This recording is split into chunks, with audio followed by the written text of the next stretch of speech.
как смотивировать таких же детей с такими же заболеваниями, которые сидят дома, комплексуют, боятся выйти на свет. Сами родители боятся просто показать своих детей. Вот в чем проблема. Я вот этого никогда не понимал. У меня родители всегда меня пытались сподвигнуть, они меня, наоборот, подталкивали к тому, чтобы я ходил.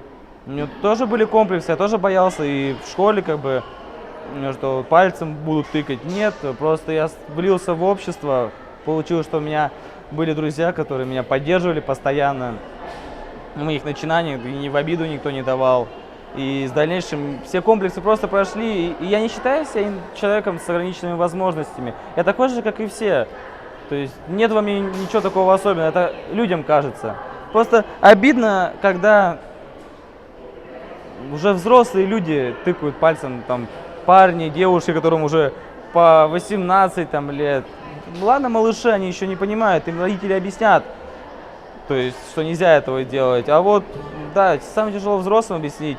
И я многим родителям уже, как вот в интервью везде и так объяснял то, что чтобы они сами не боялись взять просто ребенка, привести. Да ты возьми, вот у нас родители водят, они сами залазят в воду и сами плавают с детьми. То есть они не стесняются, в этом нет ничего такого.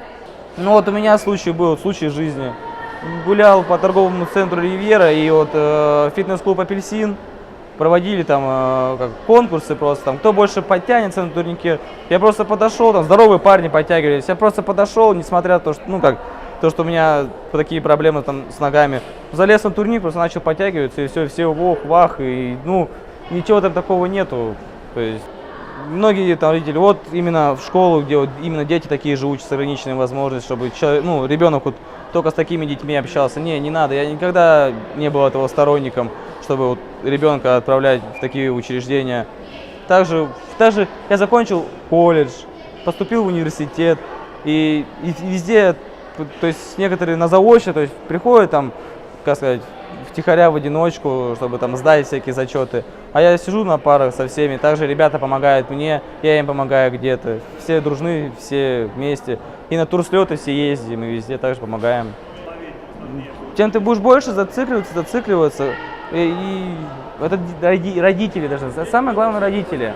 Или даже не родители, а просто вот друзья, то есть там, любой человек, который видит, то есть он должен, мне вот ребенок, вижу ребенка, я вот подъеду, зову его, чтобы он пришел в бассейн, попробовал свои силы.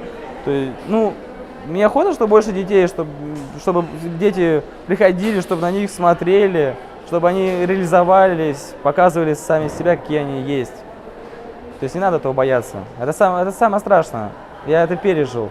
Это никому не пожелаешь. Это не страшно, что у тебя диагноз какой-то определенный, а страшно вот эта вот замкнутость, когда ты сидишь один в квартире. Вот это страшно. Одиночество самое страшное.